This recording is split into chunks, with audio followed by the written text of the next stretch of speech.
ดีธรรมมาพบกับท่านผู้ฟังเป็นปกติทุกวันจันทร์ถึงวันศุกร์และวันเสาร์อาทิตย์ทางสถานีวิทยุแห่งนี้ท่านสามารถดาวน์โหลดแอปพลิเคชันสมาพันธ์สื่อวิทยุพระพุทธศาสนาอาเซียนเพื่อติดตามรับฟังรายการนี้ได้เป็นประจำทุกวันรายการคดีโลกคดีธรรมในช่วงนี้กำลังอัญเชิญบทพระราชนิพนธ์เทศนาเสือป่ามาอ่านให้กับทุกท่านได้สดับรับฟังเพื่อศึกษาเรียนรู้ถึงน้ำพระราชหฤทัยของพระองค์ท่านที่ทรงมีต่อพระพุทธศาสนาของชาติ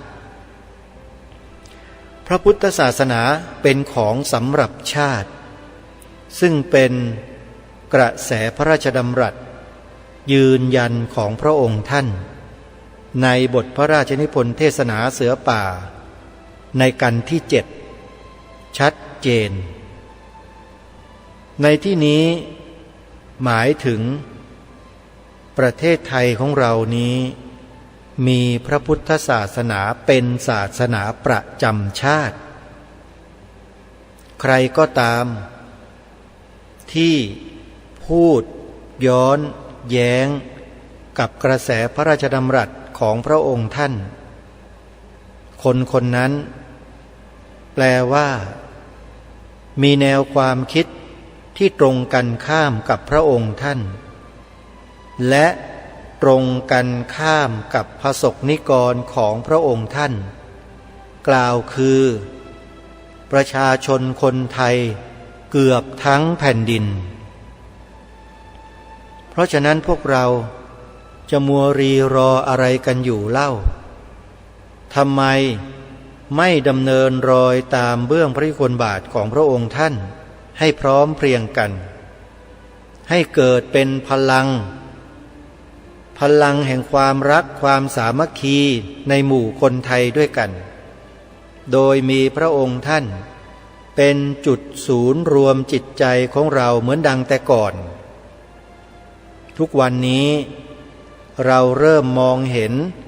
ความแตกแยกทางความคิดของคนในสังคมเพิ่มขึ้นแล้วเราจะให้แตกแยกแล้วถูกทำลายลงเช่นนั้นหรือถ้าไม่ต้องการให้เป็นเช่นนั้นเราจงกลับมารักมาสามัคคีเป็นน้ำหนึ่งใจเดียวกันมารับแนวนโยบาย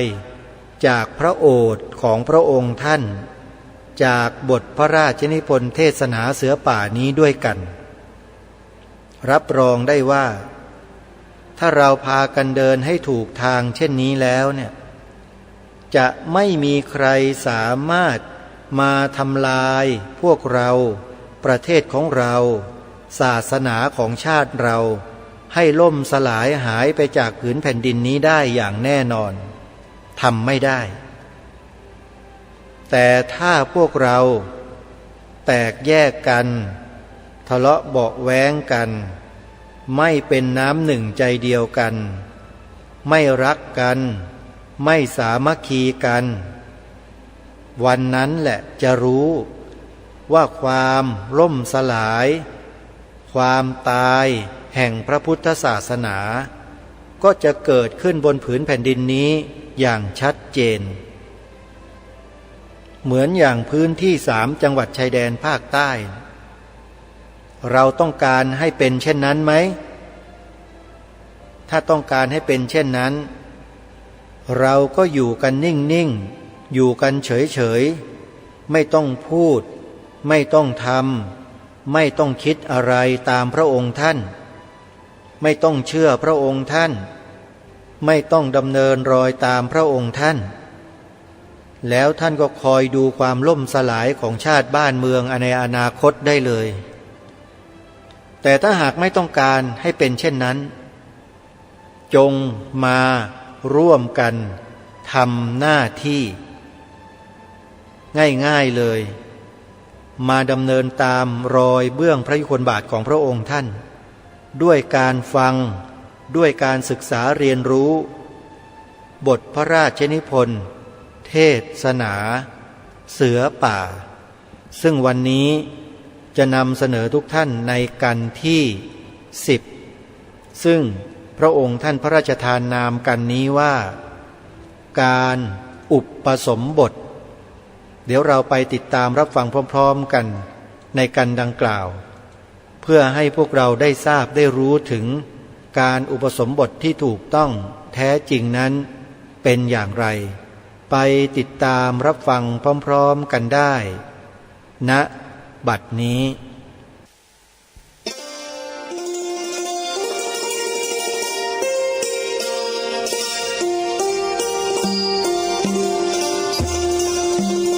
เทศนาเสือป่ากันที่10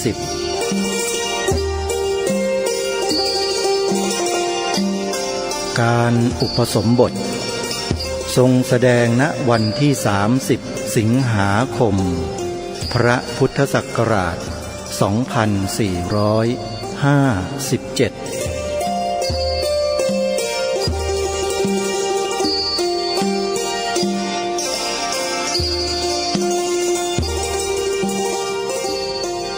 จะกล่าวถึงความประพฤติอันควรแก่ผู้ที่หวังต่อความมั่นคงแห่งพระพุทธศาสนาต่อไปคราวนี้มาถึงสถานที่2แห่งความที่ควรประพฤติสถานที่1ตามที่กล่าวมาแล้วคือที่ว่าให้บำรุงพระสงฆ์อย่างไรสถานที่2คราวนี้ต้องพิจารณาว่าเราทั้งหลายจะบำรุงพระพุทธศาสนาเองได้อย่างไรส่วนตัวเราเองจะมีหน้าที่ปฏิบัติอย่างใดบ้างจึงจะเรียกว่าได้เป็นผู้ช่วยบำรุงพระพุทธศาสนาให้ยั่งยืนอยู่ในเมืองไทยของเราก็สิ่งที่ไม่มีเป็นชิ้นเป็นอันหรือเป็นก้อนอย่างตึกรามดังนี้จะบำรุงได้โดยอาการใดลองตรองดูทีหรือตึกรามเราบำรุงได้โดยรักษาไว้ให้ดีคอยดูอย่าให้ต้นไม้ขึ้นทำผนังแยกและต้องคอยระวังไล่นกไล่กาไม่ให้ทำรังคอยระวังดูที่ฝนรั่วตรงไหนก็ซ่อมแซมเสียเพื่อฝนจะได้ไม่ทำอันตรายแก่ผนังหรือเครื่องบนเป็นต้นที่เราทำกับตึกฉันใดเราก็ต้องทำได้กับสิ่งที่เราต้องการบำรุงอันไม่มีตัวฉะนั้นเช่นศาสนาเป็นต้นเราจะบำรุงได้ก็โดยต่างคนทุกคนผู้เป็นเจ้าของที่เป็นผู้อยู่ในศาสนาเดียวกันช่วยกันบำรุงเหมือนผู้ที่อยู่ในตึกช่วยกันดูแลว่าเมื่อไรจะมีเหตุซึ่งจะนำความเสื่อมเสียมาแก่พระพุทธศาสนาเพราะฉะนั้นหน้าที่ของเราทั้งหลายอย่างหนึ่งจึงมีที่เป็นข้อสำคัญคือต้องตั้งใจรักษาความประพฤติของเราเองให้เป็นไปโดยเรียบร้อยสมควรแก่ผู้ที่อยู่ในพระพุทธศาสนาข้อที่ศาสนาใดจะเสื่อมทรามได้ย่อมเกิดมาจากความเสื่อมทรามของบุคคลในศาสนานั้นเกิดจากความไม่ถือจริงไม่เชื่อจริงของบุคคลในศาสนานั้นเป็นที่ตั้งเมื่อไม่เชื่อจริงไม่ถือจริงไม่พยายามจริงแล้วก็เป็นเหมือนกับหลอกกันเล่นเท่ากับเป็นเงาหาตัวหาตนมิได้คนโดยมากที่เป็นคฤหัสถ์มักจะอึดอัดใจในข้อที่ว่าจะถือศาสนาได้จริงอย่างไรมักเข้าใจกันไปเสียว่าจะถือพระพุทธศาสนาได้จริงๆก็ได้แต่ไปบวชเสียเท่านั้นเพราะฉะนั้น ช้านานมาแล้วตั้งแต่โบราณกาลจึงมีความนิยมกันว่าผู้ใดยังไม่ได้อุปสมบทเรียกว่าเป็นคนดิบคือเป็นคนที่ไม่มีความรู้ในศาสนาพระพุทธหรือเหมือนไม่ได้แสดงตัวว่าเป็นผู้ถือพระพุทธศาสนาแต่ถ้าจะว่าขึ้นไปอีกชั้นหนึ่งความนิยมอันนี้ที่ว่าโบราณสักเพียงใดแท้จริง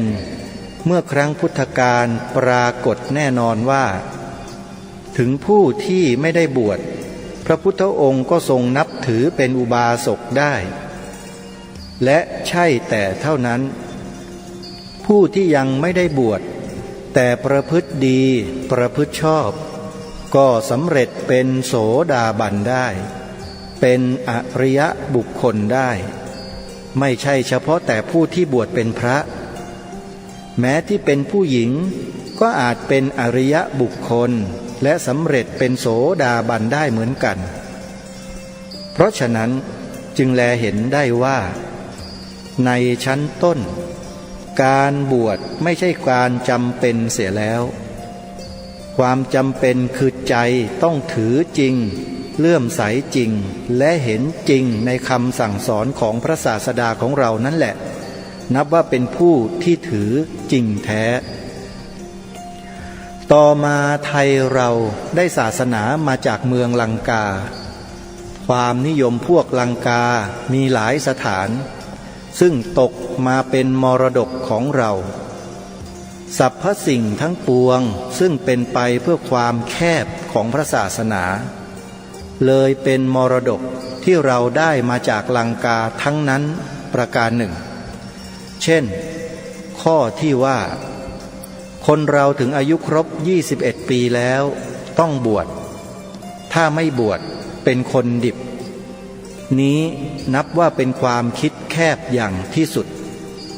เพราะแท้จริงเป็นอย่างไรท่านทั้งหลายมองดูในเวลานี้ว่าเป็นอย่างไรก็จะพอแลเห็นได้คนเราที่บวชมีสาเหตุต่างๆกันแท้จริงสาเหตุที่คนเราจะละเคหสถานไปบวชควรมีเพื่อเหตุอันเดียวคือความเลื่อมใสในพระพุทธศาสนาอยากจะเล่าเรียนพระศาสนาให้รู้จริงท่องแท้แต่คนที่ไปบวชกันนั้นเพื่อความประสงค์อย่างนั้นอย่างเดียวหรือเอาอย่างเลวขึ้นไปก่อนบางคนก็โกนหัวนุ่งขาวไปเที่ยวขอเขาลงขันเฉยๆไม่บวชด้วยซ้ำนี่เป็นอย่างเลวที่สุดการบวชเป็นการหากินเท่านั้นไปข้างหากินเรี่ยไรเอาเงินเขาขึ้นไปอีกสถานหนึ่งก็ถึงพวกที่ไปเรี่ยไรเขาเพื่อซื้อเครื่องบริขารบวช7 วันก็สึกออกมาไม่รู้อะไรขอให้ท่านตรองดูว่าคนบวช7 วันจะมีประโยชน์อะไรใน7 วันจะเรียนรู้ได้แค่ไหนบ้างชั่วแต่จะหัดท่าทหารเท่านั้นท่าตรงก็ไม่เป็นใน7 วันต้องเข้าใจว่าพระศาสนามีข้อที่จะต้องเรียนไม่น้อยกว่าท่าทหารเลยจึงเห็นได้แล้วว่าการบวช7 วันไม่มีประโยชน์อะไรการบวช7 วันก็เท่ากับหลอกเอาเงินเขาเฉยๆอีกพวกหนึ่งบวชเพราะบิดามารดาอยากเห็นผ้าเหลืองบิดามารดาต้องการอยากร้องไห้ที่ได้เห็นลูกบวชเพราะการร้องไห้ของหญิงแก่นั้นเขาเห็นเป็นสนุกของเขาอย่างหนึ่งเพราะฉะนั้นมารดาโดยมากอ้อนวอนให้บุตรบวชเพื่ออยากร้องไห้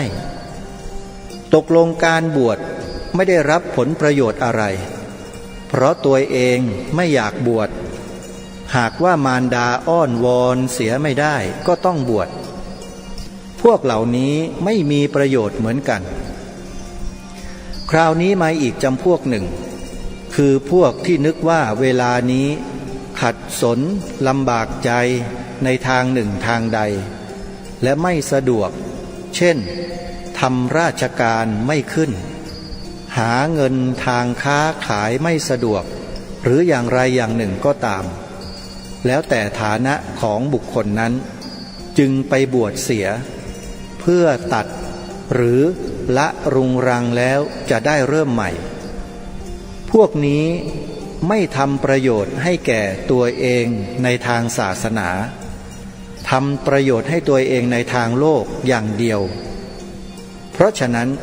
นับว่าเหมือนไม่ได้บวชไม่มีประโยชน์อะไรคราวนี้มาอีกชั้นหนึ่งพวกที่นั่งคิดนอนนึกว่าถ้าได้ไปนอนเสียสัก4 เดือนก็ดีจึงไปบวชโดยหวังว่าจะไปนอนเสีย4 เดือนพวกนี้ก็ไม่ทำประโยชน์แก่พระศาสนาไม่มีประโยชน์อะไรเหมือนกันดังนี้ต้องเห็นได้ว่าการไปบวชไม่ใช่ของง่ายเป็นของยาก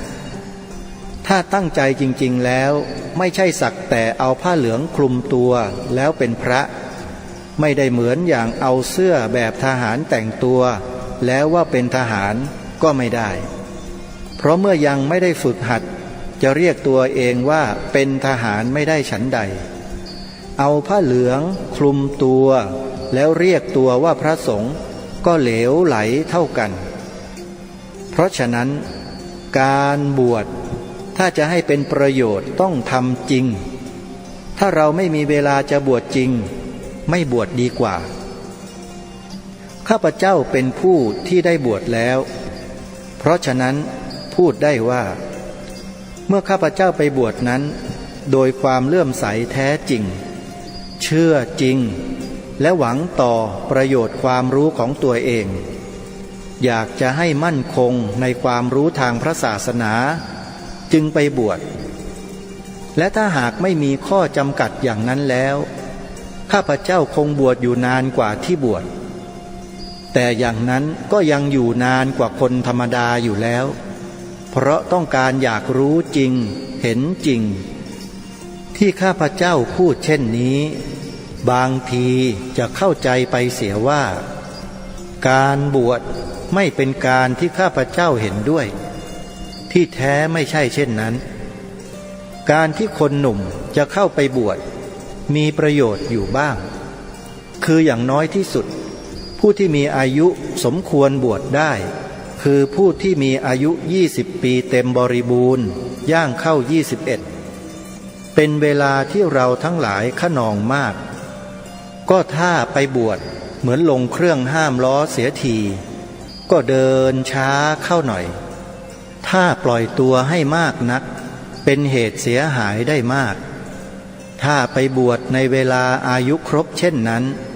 จะได้มีเวลาเดินช้าๆเข้าหน่อยจะปล่อยตัวตามใจนักไม่ได้เพราะถึงแม้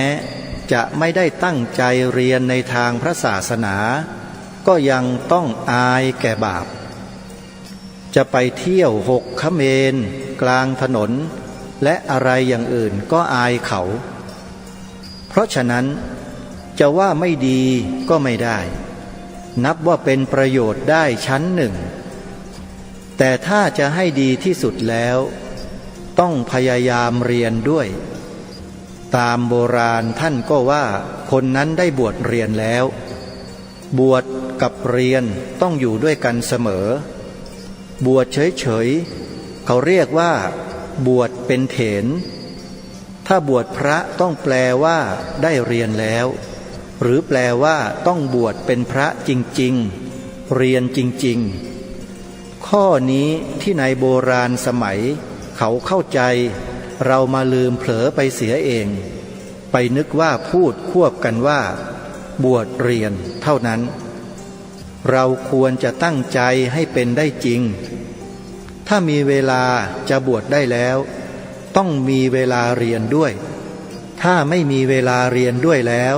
ไม่ควรบวชเลยดีกว่าตามความเห็นของข้าพเจ้าเห็นว่าการเรียนพระพุทธศาสนาสำคัญกว่าการบวช การบวชให้โอกาสได้เล่าเรียนได้มากขึ้นเพราะเหตุว่าได้มีเวลาเว้นว่างจากหน้าที่การงานซึ่งทำอยู่โดยปกติมีเวลาสำหรับใช้ในการเล่าเรียนทางพระศาสนาได้เต็มที่ถ้ายังคงทำงานอยู่ตามหน้าที่ด้วยและเรียนด้วยการที่จะเรียนย่อมกีดแก่เวลาซึ่งใช้ทำหน้าที่ธรรมดาของเราแต่ถ้าพยายามอยู่แล้วเรียนอยู่เสมอมีเวลาเท่าไรก็เรียนไปเท่านั้นตั้งใจที่จะรู้พระธรรมวินัยตั้งใจปฏิบัติตามมากที่สุดที่พอจะทำไปได้เช่นนี้แล้วได้ผลเท่ากับบวชส่วนกำหนดว่าคนเราอายุเท่าไรจึงควรจะบวชมีผู้ถามข้าพเจ้ามามากข้าพเจ้าจะขอโอกาสตอบเสียในท่ามกลางที่ประชุมข้าพเจ้าเห็นว่าที่จะบวชควรบวชเสียตั้งแต่เวลายังไม่มีห่วงยังไม่มีลูกมีเมียนั่นแหละเพราะถ้ามีลูกมีเมียมีบ้านช่องเสียแล้วการบวชย่อมเป็นการลำบากคนเราจะให้เหมือนพระพุทธเจ้าทุกคนไม่ได้ผู้ที่มีลูกมีเมียมีห่วงใยเสียแล้วจะกระทำมหาพิเนศกรมออกไปบวชเป็นการยากเพราะฉะนั้นเวลาที่ดีจึงตรงกับที่โบราณเขาว่าเป็นผู้ใหญ่คือมีอายุย่างเข้าปีที่21ซึ่งนับว่าเราถึงความพร้อมบริบูรณ์ซึ่งความเป็นผู้ชายผู้ใหญ่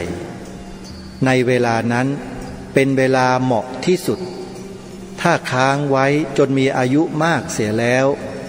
มีหน้าที่ราชการประจำตัวมากไปเสียแล้วมีครอบครัวเย่าเรือนต้องปกครองเสียแล้วการที่ออกไปบวชมีผลไม่ดี3ประการคือประการที่1หน้าที่ราชการที่ตนต้องปฏิบัติอยู่จะต้องเสื่อมไปเพราะข้าราชการหาคนอื่นมาแทนไม่ได้หน้าที่นั้นจำเป็นต้องขาดตกบกพร่องประการที่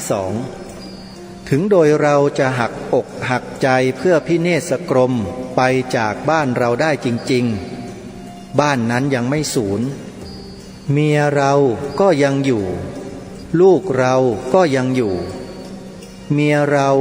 เมื่อเราไปบวชเขาก็ต้องกินข้าวเรามิใช่ต้องซื้อหาถือบาทไปเที่ยวขอกลางถนนก็ได้กินเมียเราจะถือบาทไปขอเช่นนั้นบ้างก็ไม่ได้ส่วนเงินเราก็ไม่ได้ให้เขาเพราะเราไม่มีอะไรข้อนี้ทำความลำบากให้แก่ลูกเมียเป็นผลร้ายประการที่2ประการที่3เป็นผลร้ายสำคัญที่สุดให้ผลร้ายแก่ตัวเองคือเวลาที่จะไปบวชที่จะรู้ธรรมะต้องการเวลาที่ใจสงบต้องการเวลาที่ไม่มีอื่นมาข้องและทำให้ห่วงใยธรรมะเป็นของยากที่จะเข้าใจได้ซึมซาบผู้ที่จะเข้าใจธรรมะได้ซึมซาบต้องรู้จักทำให้ความคิดรวมอยู่เพื่อนึกในเรื่องธรรมะอย่างเดียวแต่ผู้ที่มีบ้านมีช่องมีครอบครัวจะให้ใจตั้งมั่นอยู่ในข้อใดข้อหนึ่งอย่างเดียวยากเพราะเป็นธรรมดาโลกครอบครัวลูกเมียย่อมเป็นของที่รักอย่างที่สุดถึงแม้ไม่รักจนเหลือเกินก็เหลือที่จะคลายความเมตตาได้เมื่อนึกถึงลูกถึงผู้ที่ได้รับความอุปถัมภ์เลี้ยงดูต้องเป็นห่วงใยอยู่เสมอความห่วงใยยังตัดไม่ได้อยู่ตราบใด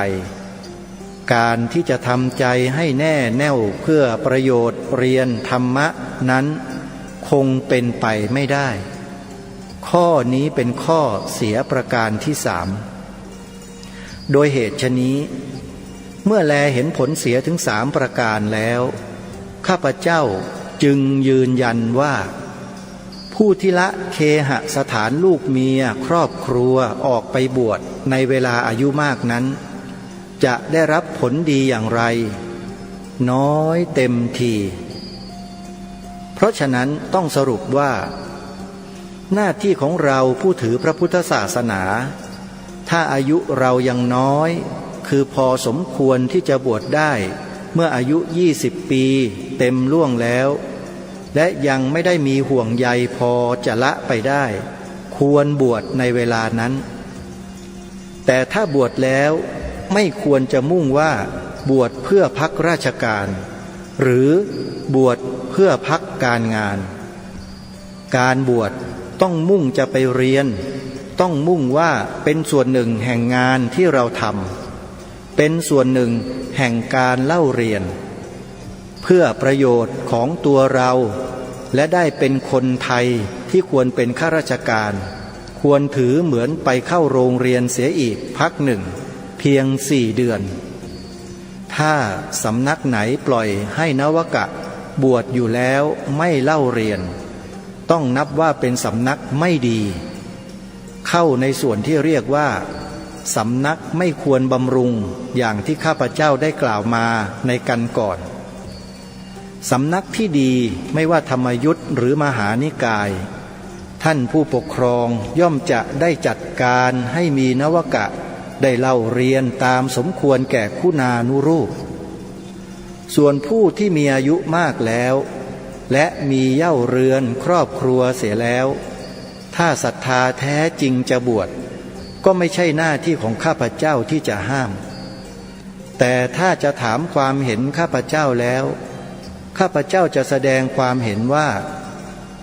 ให้นึกเสีย3 ครั้งก่อนให้ปรึกษาเมียเสียก่อนเขาเต็มใจแน่หรือที่จะให้ไปบวชถ้าเขาเต็มใจแล้วและเขาไม่ได้รับความเดือดร้อนเป็นแน่แล้ว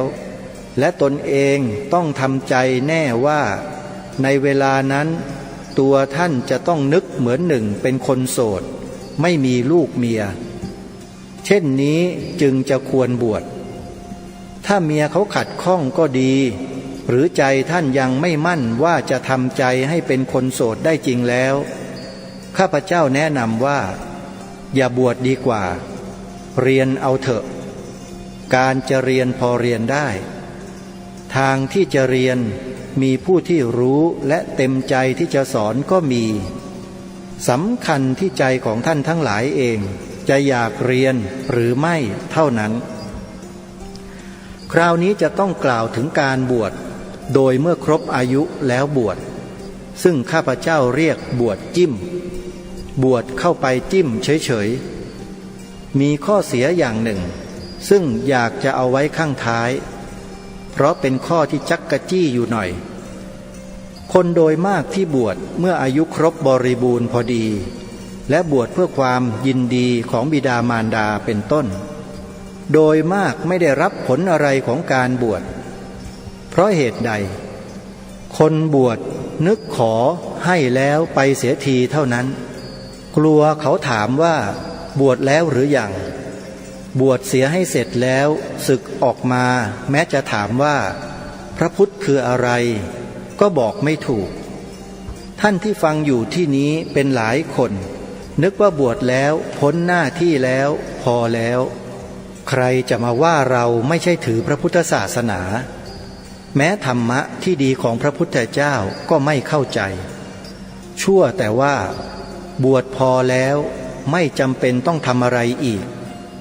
ข้อนี้เป็นข้อที่ตรงกับหลังคารั่วกราวอยู่ในเวลานี้ท่านทั้งหลายเห็นหรือไม่หลังคารั่วอยู่ทุกวันนี้เพราะท่านทั้งหลายที่บวชแล้วเข้าไปบวชหลอกเท่านั้นเองเราที่เป็นเสือป่าก็ดีทหารก็ดีเราต้องเป็นคนตรงเมื่อเราไม่เลื่อมใสไม่อยากถือศาสนาเราไม่ต้องถือก็ได้แต่ถ้าเราถือต้องถือจริงเมื่อเราไม่ถือเราก็บอกว่าเราไม่เชื่อเราไม่ต้องการใครจะบังคับเราได้ ปากเราไม่ต้องโกหกเราไม่ต้องแสดงกิริยาโกหกโลก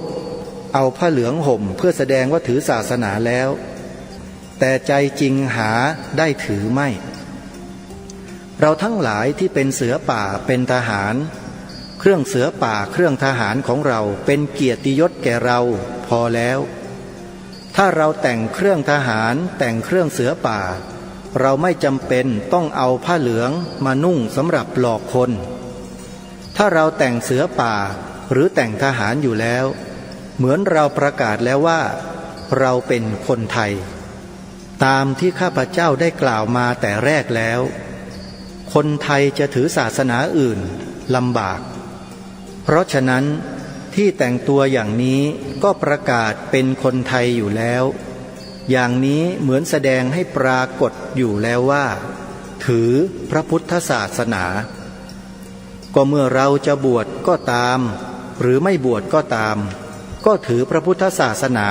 อยู่แล้วฉะนี้จึงเป็นความจำเป็นของเราทั้งหลาย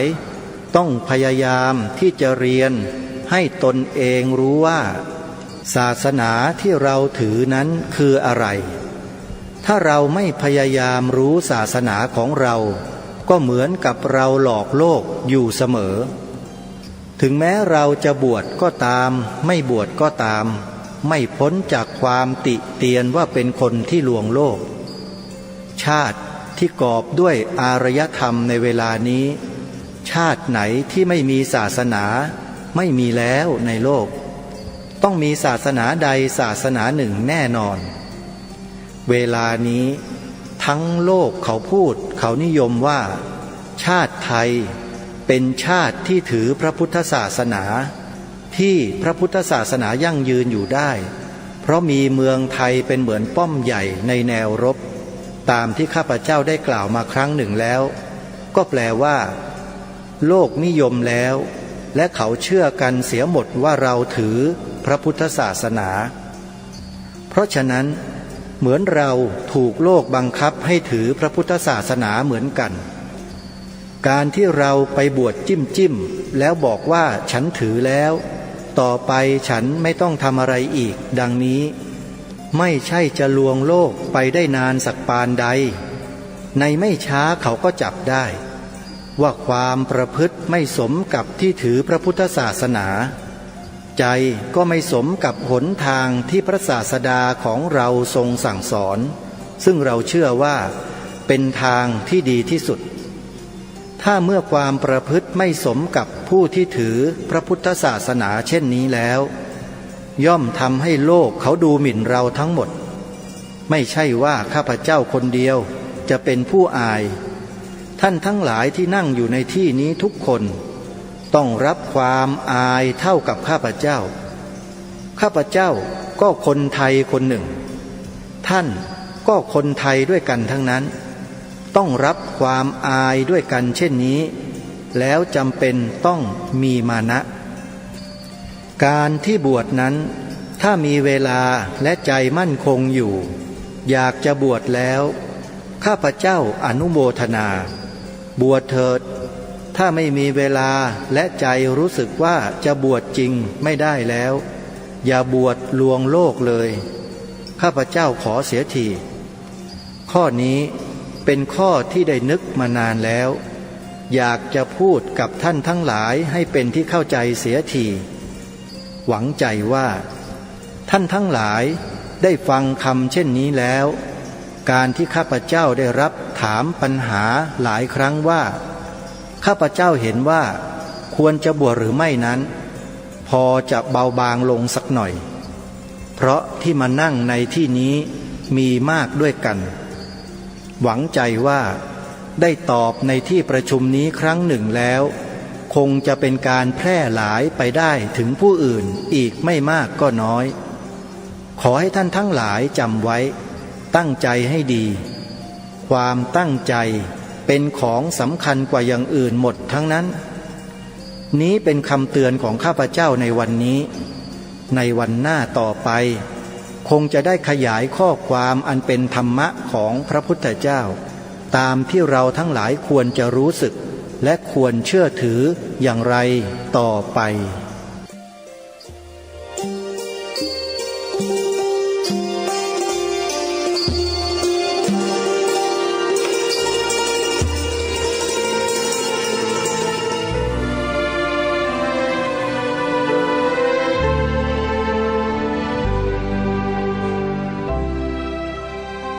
เป็นอย่างไรบ้างท่านผู้ฟังได้ฟังพระเทศนาเสือป่าในกันนี้แล้วในฐานะที่เราเป็นชาวพุทธด้วยกันโดยเฉพาะลูกผู้ชายไทยพวกเราเป็นอย่างไรบ้างทราบซึ้งในน้ำพระราชหฤทัยของพระองค์ท่านมากน้อยเพียงใดหรือไม่สำหรับผู้ดำเนินรายการคือกระผมและอาตมาภาพขอบอกตรงๆว่ากันนี้ทำให้เกิดความรู้สึกสำนึกในพระมหากรุณาธิคุณของพระองค์ท่านอย่างมากล้นในฐานะที่พระองค์ท่านเป็นผู้ที่เคยบวชเรียนมาก่อนขออนุญาตใช้ภาษาธรรมดาในฐานะที่พระองค์ทรงบวชเรียนมาก่อนและพระองค์ก็ทรงเห็นการบวชของคนไทยของเรามามากมายหลากหลายซึ่งพระองค์ก็ทรงให้คำนิยามของผู้บวชที่ผ่านมาแล้วที่เห็นกันดาษดื่นว่ามันไม่ได้ประโยชน์ไม่ได้เกิดประโยชน์จากการบวชเลยผู้บวชท่านตรัสว่าที่เลวที่สุดก็คือบวชเข้ามาหากินมาขโมยมาลักมาอะไรต่างๆมากระทำการทุจริตช่อโกงกอบโกยนี่เขาเรียกว่าชั่วเลวที่สุดที่พระองค์ตรัสไว้นะฮะมีหรือไม่อย่างไรก็ลองพิจารณาดูที่สองที่เลวลงมาก็คือพวกที่เรี่ยไรลูกเดียวเรี่ยไรมันวันยังค่ำเจอหน้าใครก็ขอไอ้นี่ก็เลวนะไอ้ประเภทบวช7 วันบวชตามประเพณีตามที่เขาว่ากันน่ะจัดงานใหญ่โตแห่รถเสียงดังอึกกระทึกคลึกโครมมีคนเต้นแร้งเต้นกาเหมือนไส้เดือนถูกขี้เถ้าสนุกสนานฮาเฮกินเหล้าดื่มเบียร์จัดเลี้ยงกันใหญ่โตแจกซองหาเงินไอ้บวช7 วันแบบนี้ก็ไร้ค่าไร้ประโยชน์สอบถามว่ารู้จักพระพุทธเจ้าไหมไม่รู้จักพระธรรมไหมไม่รู้จักพระสงฆ์ไหมไม่รู้จักเพียงแค่ได้บอกชาวบ้านได้ว่ากูบวชแล้วโว้ยแค่นั้นเองไปอวดกันไอ้นี่ก็ถือว่าเลวหรือบางอย่างก็มีขึ้นมาดีขึ้นมานิดนึงคือแม่ต้องการอยากจะเห็นผ้าเหลืองอยากจะร้องไห้ต่อหน้าผ้าเหลืองของลูกได้บวชมีความหวังความปรารถนาแค่นี้อีกประเภทหนึ่งคือบวชหนีความลำบากหนีการงานหนีธุรกิจหนีอะไรต่อไม่อะไรบางคนบวชเพื่อพักผ่อน3 เดือน4 เดือนขี้เกียจทำงานลาบวชประเภทเหล่านี้พระองค์ท่านตรัสยืนยันว่าไร้ประโยชน์ไร้ค่าไม่มีประโยชน์อะไรเลยแล้วการบวชอย่างไรล่ะถึงมีประโยชน์ 1. ผู้ที่จะบวชจะต้องไม่มีภาระไม่มีเมียไม่มีลูกไม่มีกิจการงานใดที่ต้องรับผิดชอบหรือถ้ามีก็จะต้องแน่ใจแล้วว่าเมื่อตัวเองมาบวชแล้วลูกเมียไม่เดือดร้อนกิจการงานต่างๆไม่ล้มไม่สลายไม่เสียหายพระองค์ท่านก็ตรัสว่าบวชไปเถอะเนี่ยฮะเพราะฉะนั้นท่านสาธุชนทั้งหลายประเพณีการบวชของลูกหลานไทยของเราเนี่ยเราทำได้พระองค์ท่านไม่ได้ตรัสห้ามหรอกแต่ควรจะให้ได้ศึกษาได้เรียนรู้พระธรรมคำสอนอย่างน้อยๆก็ให้รู้จักพระรัตนตรัยแล้วว่าคืออะไรศึกออกไปลูกหลานมันถามก็จะได้ตอบได้แต่ไอ้ที่ผ่านมาเนี่ยมันไม่ได้เรื่อง พอถามว่าบวชแล้วยังบวชแล้วพอถามต่อกลับไปว่ารู้จักธรรมะข้อไหนบ้างไม่รู้ถามว่าเนี่ยมันเกิดประโยชน์อะไรจากการบวชเต็มไปหมดเลยเยอะแยะไปหมดนี่ไงที่เรารักษาพระศาสนาไว้ไม่ได้ก็เพราะพวกเรานั่นแหละสร้างประทัดฐานเหล่านี้กันขึ้นมาโดยไม่คิดที่จะแก้ไขปรับปรุงตนเองของพวกเรากันเลยแทนที่เราจะบวชเรียนทำความรู้ความเข้าใจในข้อธรรมต่างๆให้แตกฉานให้เข้าใจอย่างถ่องแท้ในระดับที่สมควรจะเป็นกลับไม่มีเลยเพราะฉะนั้นท่านผู้ฟังทั้งหลายขอให้พวกเราได้คำนึงได้นึกถึงพระองค์ท่านที่ทรงห่วงใยพระพุทธศาสนาของเรายิ่งเสียกว่าสิ่งใดมีความตอนหนึ่งในกันนี้พระองค์ตรัสว่าทั่วโลกเขาถือว่าประเทศไทยเราเนี่ยเป็นประเทศที่นับถือพระพุทธศาสนาพระองค์ท่านตรัสชัดเจนและความจริงก็เป็นเช่นนั้นด้วยไอ้ส่วนที่มันละหลวมที่มันย่อหย่อนเรื่องการบวชการอะไรต่างๆที่เป็นประเพณีเป็นปัญหาอะไรต่างๆเนี่ยมันเรื่องของญาติโยมทั้งนั้นแหละที่ทำให้สิ่งเหล่านี้เกิดขึ้นพระสงฆ์ครูบาอาจารย์อุปชาอาจารย์ท่านไม่ได้ต้องการให้กุลบุตรที่มาบวชในศาสนาเป็นอย่างนี้เลยต้องการจะอบรมพร่ำสอนให้ศึกษาเรียนรู้ในธรรมะให้ได้ครบถ้วนกระบวนความอย่างน้อยๆก็1ระดับชั้นคือนวกะภูมิเมื่อบวชไปแล้วศึกไปแล้วก็จะได้มีภูมิมีความรู้ไปต่อยอดในครั้งที่ไปเป็นฆราวาสได้แต่ฆราวาสญาติโยมพ่อแม่ผู้ปกครองที่พาลูกหลานตนเองเข้ามาบวชเนี่ยมีปัญหาเยอะบวช7 วันนะหลวงพ่อบวช15 วันพอนะหลวงพ่อศึกมาแล้วก็พอนี่คือสิ่งที่มันมีอยู่ในสังคมไทยของเราแล้วเป็นอย่างนี้กันมาช้านานเพราะฉะนั้นท่านผู้ฟังสาธุชนทั้งหลายการฟังบทพระราชพลเทศนาเสือป่าในแต่ละครั้งเนี่ยถ้าเรามีความตั้งใจจริงเราจะได้ประโยชน์จากการฟังจากการอ่านพระราชนิพนธ์เทศนาเสือป่านี้มากมายเหลือเกินเดี๋ยวครั้งต่อไปในกันต่อไปกันที่11ท่านสาธุชนจะได้มาสดับรับฟังเนื้อหาสาระที่เป็นธรรมะเพิ่มขึ้นไปเรื่อยๆโดยเฉพาะในกันที่11เนี่ยผู้ที่เข้ามาบวชในพระพุทธศาสนาจะต้องรู้ให้ถ่องแท้รู้ให้จริงแล้วต้องเลื่อมใสศรัทธาให้จริงพระองค์ท่านพระราชทานนามกันที่11ไว้ว่าพระไตรสรณคมเดี๋ยววันพรุ่งนี้เรามาติดตามรับฟังกันต่อวันนี้เวลาของรายการหมดลงแล้วอาตมภาพต้องขอสมมุติยุติรายการไว้แต่เพียงเท่านี้ไว้พบกันใหม่ในวันต่อไปขอความสุขสวัสดีในธรรมแห่งองค์สมเด็จพระบรมศาสดา